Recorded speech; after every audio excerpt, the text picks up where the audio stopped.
Hello दोस्त। आप देख रहे हैं क्लियर बीपीसी चैनल और हम आपके साथ आज बात करेंगे G20 शिखर सम्मेलन जो 2022 में इंडोनेशिया में आयोजित किया गया था। उसका घोषणा पत्र क्यों है और इस बार का जो 2022 का घोषणा पत्र है वो जानना इसलिए भी इम्पोर्टेंट है, इसलिए भी ज़रूरी है क्योंकि 2023 में G20 की अध्यक्षता कौन करेगा? भारत करेगा। तो भारत को इस घोषणा पत्र से क्या रिलेट किया जा सकता है, क्या होगा? तो अभी हम लोग आज बात करेंगे घोषणा पत्र पे। घोषणा पत्र में देखेंगे किस किस मुद्दों पर 2022 में बात किया गया, जो 2023 में भारत में जो G20 शिखर सम्मेलन होगा उसका बेस बनेगा, उसका आधार बनेगा। तो आप नए आए हैं तो इस वीडियो को शेयर करते हुए चैनल को सब्सक्राइब कर लीजिए ताकि आपको बीपीएससी की तैयारी से संबंधित जो भी कंटेंट मिले वो आपको मिलता रहे।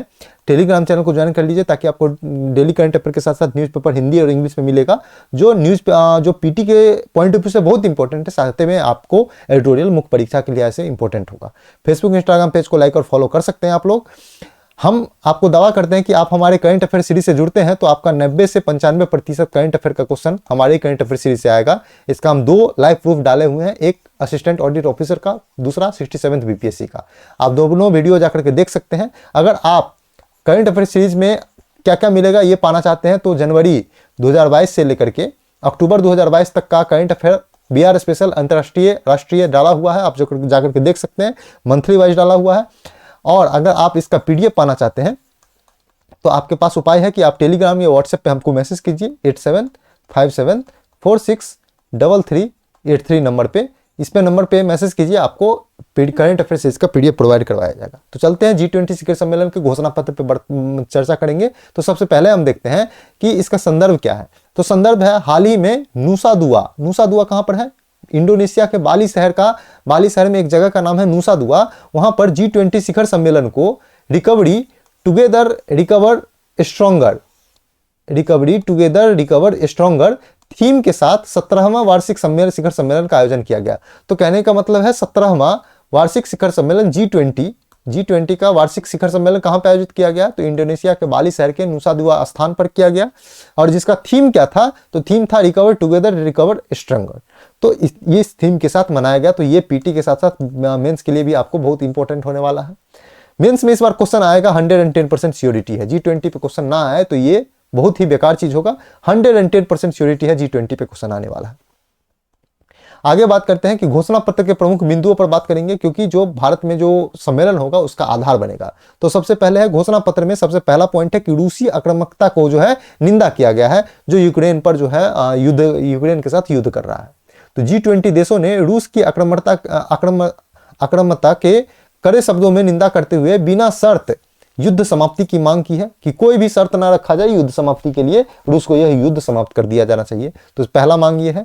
घोषणा में कहा गया है कि युद्ध की भारी मानवीय पीड़ा का कारण बन रहा है, युद्ध जो है मानवीय पीड़ा का कारण बन रहा है और वैश्विक अर्थव्यवस्था में विकास को बाधित कर रहा है, आपूर्ति श्रृंखला को कमजोर कर रहा है, ऊर्जा और खाद्य सुरक्षा के साथ साथ वित्तीय स्थिरता के जोखिम को बढ़ा रहा है। तो आप रूस यूक्रेन युद्ध का जो परिणाम है या रूस यूक्रेन युद्ध का जो प्रभाव है, प्रभाव में भी आप ये चीज लिख सकते हैं कि जो युद्ध जो है भारी मानवीय पीड़ा का कारण बन रहा है, वैश्विक अर्थव्यवस्था का विकास को बाधित कर रहा है, आपूर्ति श्रृंखला को कमजोर कर रहा है, ऊर्जा और खाद्य सुरक्षा की वित्तीय स्थिति को कमजोर कर रहा है, ये सब जो है कर रहा है। तो इसलिए रूसी आक्रामकता का निंदा किया गया है G20 शिखर सम्मेलन के घोषणा पत्र में जो बाली में आयोजित था।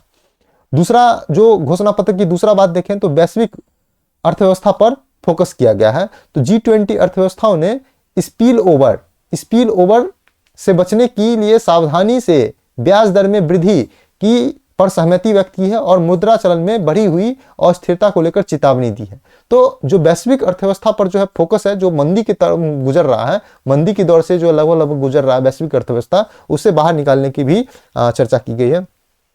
स्पिल ओवर क्या है? स्पिल ओवर प्रभाव से आज से एक राष्ट्र में घटित होने वाली असंबद्ध घटनाओं दूसरे राष्ट्र की अर्थव्यवस्थाओं पर पड़ने वाले प्रभाव से है। कहने का मतलब है कि एक अर्थव्यवस्था पर या एक देश पर कोई जो घटना घटती है वो दूसरे देश पर भी उसका प्रभाव पड़ता है, उसी को ही स्पिल ओवर कहा जाता है। गौरतलब हो कि यदि अमेरिकी ब्याज दर में आक्रामक वृद्धि जारी रहती है तो बड़ी मात्रा में पूंजी के भाई प्रभाव का संभावना हो सकता है।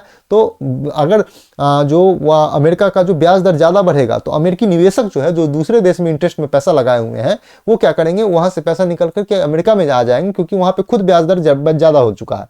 तो इससे क्या होगा कि अमेरिका का जो एक स्टेप जो है वैश्विक मंदी का कारण बन सकता है, जिसे हम लोग स्पिल ओवर के नाम से जानते हैं। ठीक है, आगे देखते हैं कि तीसरा है कि खाद्य सुरक्षा पर चर्चा की गई। तो खाद्य सुरक्षा क्या है, तो G20 देश ने खाद्य सुरक्षा चुनौतियों को समाधान करने के लिए समन्वित कार्रवाई का वादा किया है। समन्वित कार्रवाई करेगा, खाद्य सुरक्षा, सभी को खाना मिलेगा, अनाज मिलेगा, इसके लिए समन्वित कार्रवाई करेगा G20 के देश। काला सागर अनाज पहल, ब्लैक सी ग्रेन्स इनिशिएटिव की सराहना की है। यह क्या है, यह पहल यूक्रेन से शेष दुनिया के लिए महत्वपूर्ण खाद्य और उर्वरक निर्यात के लिए फिर से शुरू करने की संबंधित है। तो यूक्रेन से जो महत्वपूर्ण खाद्य जो है वो और उर्वरक को निर्यात किया जाएगा, तो इसे काला सागर अनाज पहल कहा जाता है। तो काला सागर अनाज पहल किसके द्वारा शुरू किया गया है, तो यूक्रेन के द्वारा शुरू किया गया है। याद रखेंगे इस चीज को, बहुत ही इंपॉर्टेंट है, ये भी पूछ सकता है पीटी में। आगे है कि जलवायु परिवर्तन से निपटने के लिए क्या क्या बात कही गई G20 शिखर सम्मेलन में। तो G20 नेताओं ने वैश्विक तापमान में वृद्धि के 1.5 डिग्री सेल्सियस तक सीमित करने के प्रयासों को आगे बढ़ने पर सहमति व्यक्त किया। आपको पता होना चाहिए कि 2030 तक का लक्ष्य है, क्योंकि वैश्विक तापमान जो है 1.5 डिग्री से ज्यादा ना बढ़े। अगर यह 1.5 डिग्री से ज्यादा बढ़ जाता है तो भारत के साथ साथ भारत ही नहीं, पूरे पृथ्वी खतरे में आ जाएगी, क्योंकि ग्लोबल वार्मिंग इतना ज्यादा बढ़ जाएगा कि आदमी का जो सर्वाइव करना मुश्किल हो जाएगा। तो इसे 1.5 डिग्री सेल्सियस से कम रखना है वैश्विक तापमान को, तो उस पर भी सहमति बनी है। यह जो है 1.5 डिग्री का लक्ष्य पेरिस समझौता 2015 में तय किया गया था। तो तापमान लक्ष्य की एकजुटता को प्रदर्शित किया गया। तो पेरिस का जो समझौता है उसको लागू करने के लिए, उसको जो है उस पर सभी देशों को कार्रवाई करने के लिए सहमति व्यक्त की है सभी देशों ने। आगे है कि शिखर सम्मेलन के दौरान विकसित देशों ने इंडोनेशिया के जलवायु लक्ष्यों को पूरा करने के लिए just energy transit partnership JETP की शुरुआत की है। पूछ सकता है कि जस्ट एनर्जी ट्रांजिट पार्टनरशिप कहां शुरू किया गया, तो G20 के 17वें शिखर सम्मेलन जो इंडोनेशिया में हुआ था, तो उसको भी वहां पर आयोजित किया गया था, वहां पे इसको लॉन्च किया गया। जस्ट एनर्जी ट्रांजिशन पार्टनरशिप की शुरुआत की गई है। इसके तहत 3 से 5 वर्ष की अवधि में सार्वजनिक निजी वित्त पोषण से $20 बिलियन जुटाने का लक्ष्य रखा गया है जस्ट एनर्जी ट्रांजिशन पार्टनरशिप में। तो कितना डॉलर रखा गया, $20 बिलियन, ये भी पूछ सकता है, याद रखेंगे। आगे बात करेंगे कि अगला जो सहमति व्यक्त की है डिजिटल परिवर्तन पर। तो सम्मेलन में सतत विकास लक्ष्य सस्टेनेबल डेवलपमेंट गोल की उपलब्धि में तेजी लाने के लिए डिजिटल ट्रांसफॉर्मेशन विकसित करने पर बल दिया गया। तो अब डिजिटल परिवर्तन क्या होता है, तो G20 नेताओं ने विशेष रूप से महिलाओं, लड़कियों, कमजोर लोगों को डिजिटल कौशल और डिजिटल साक्षरता को विकसित करने हेतु अंतर्राष्ट्रीय सहयोग को प्रोत्साहित करेगा। अंतर्राष्ट्रीय स्तर पर अब महिलाओं को, लड़कियों को, कमजोर वर्ग के लोगों को डिजिटल कौशल और डिजिटल साक्षरता प्रदान करने की प्रयास करेगा। यह डिजिटल परिवर्तन के इसमें सहमति व्यक्त की है सभी G20 देशों के द्वारा। तो यह भी एक घोषणा पत्र का अहम बिंदु है, मुख्य है। छठा है स्वास्थ्य पे क्या कहा गया है, तो G20 समूह ने स्वास्थ्य और अस्थायी सुधार को बढ़ावा देने के लिए प्रतिबद्ध है। जो SDG सस्टेनेबल डेवलपमेंट गोल के तहत सार्वभौमिक स्वास्थ्य कवरेज को प्राप्त करने और उसे बनाए रखने की दिशा में जो महत्वपूर्ण है। तो SDG सस्टेनेबल डेवलपमेंट गोल में जो स्वास्थ्य के संबंधित जो लक्ष्य रखा गया है, उसमें G20 देशों के द्वारा सहमति व्यक्त की है कि उसे प्राप्त करने की दिशा में आगे बढ़ा जाएगा। यह है। आगे देखते हैं कि G20 के समूह ने विश्व बैंक के महामारी कोष की स्थापना का स्वागत किया है। तो विश्व बैंक ने महामारी कोष पेंडेमिक जो है फंड तैयार किया है। कौन, विश्व बैंक ने। तो उसकी G20 समूह ने इसकी सराहना की है, स्वागत किया है। इस कोष का उद्देश्य है कि निम्न और मध्यम आय वाले देश को महामारी के रोकथाम, तैयारी और प्रतिक्रिया प्रिवेंशन, प्रिपेयर्डनेस और रिस्पॉन्स PPR के निवेश के माध्यम से भविष्य में वैश्विक स्वास्थ्य जोखिमों को कम करने हेतु क्षमता को मजबूत करना है। तो महामारी कोष की स्थापना किसके द्वारा किया गया वैश्विक स्तर पर, तो विश्व बैंक के द्वारा किया गया है। तो याद रखेंगे, इसका भी सराहना G20 देशों ने किया है। आगे बात करेंगे G20 क्या है। तो हम लोग देखे हैं कि इसका घोषणा पत्र इतना ही था। घोषणा पत्र में जो महत्वपूर्ण बिंदु था, जो हमारे एग्जाम के पॉइंट ऑफ व्यू से पूछा जाएगा, सभी पे चर्चा कर लिए हैं। अब G20 देश क्या है इसके बारे में समझते हैं। तो इसकी स्थापना जो है 1999 में एशियाई वित्तीय संकट के पश्चात वित्त मंत्री और केंद्रीय बैंक के गवर्नरों के लिए वैश्विक आर्थिक और वित्तीय मुद्दों पर चर्चा करने के लिए एक मंच के रूप में बनाया गया था। 1999 में इसकी स्थापना की गई थी। विश्व G20 क्या चीज का प्रतिनिधित्व करता है? तो विश्व बैंक जो है प्रमुख विकसित और विकासशील अर्थव्यवस्थाओं के एक अंतर सरकारी मंच है। ठीक है, यह वैश्विक जीडीपी जो वैश्विक सकल घरेलू उत्पाद का 80% और अंतर्राष्ट्रीय व्यापार का 75% तथा विश्व के 60% आबादी का प्रतिनिधित्व करता है। यह G20 समूह, G20 का जो गठबंधन है वो। आगे बात करेंगे अगर तो आगे बात में हम लोग देखेंगे इसके सदस्य देशों में यूरोपीय संघ और 19 देश शामिल है। तो यूरोपीय संघ में जो 30 देश हैं और प्लस 19 देश शामिल है, तो कुल मिलाकर के 20, एक यूरोपीय संघ और 19 देश इसमें शामिल है। तो सभी का नाम याद रखेंगे, खास करके भारत का नाम तो भारत है, इसमें याद रखेंगे।